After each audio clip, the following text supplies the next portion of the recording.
Cette année, je serai seul mais, Mathieu célibataire, ses grands espoirs pour l'avenir.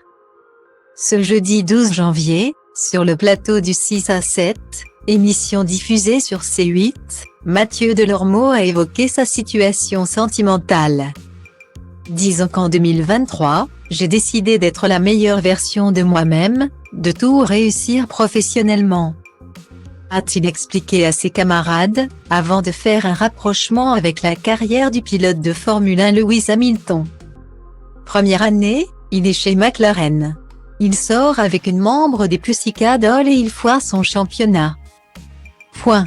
Et ensuite, pendant 7 ans il n'a pas eu de copine et il était champion du monde.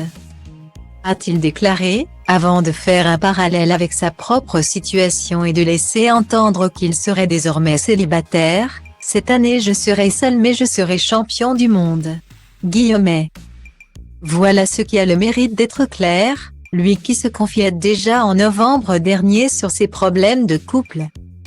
Et notamment sur ce différend qu'il avait eu avec son chéri, parce que ce dernier refusait de le laisser seul une fois par semaine.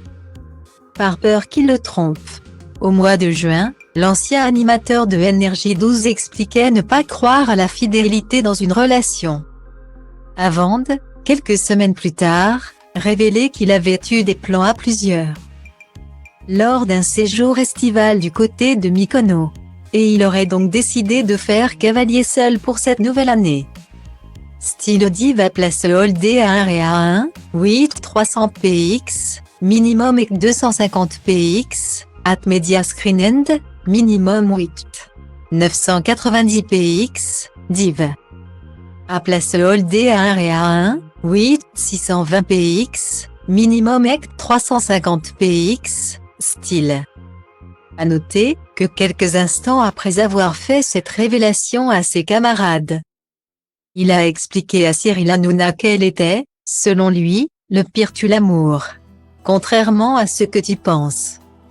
C'est pas un truc physique, lui a-t-il répondu, avant d'ajouter, c'est la bêtise ou l'ennui. C'est le cancer du couple. Il s'est notamment souvenu de ce jour où il est parti en week-end avec un mec super beau. Avant d'être finalement déçu par sa personnalité. Quand il te parle, ça t'emmerde. A-t-il notamment expliqué sur le plateau du talk-show. Reste désormais à savoir si le beau blond restera seul comme il semble l'avoir annoncé ou s'il rencontrera, au contraire, son prince charmant en 2023. Affaire à suivre.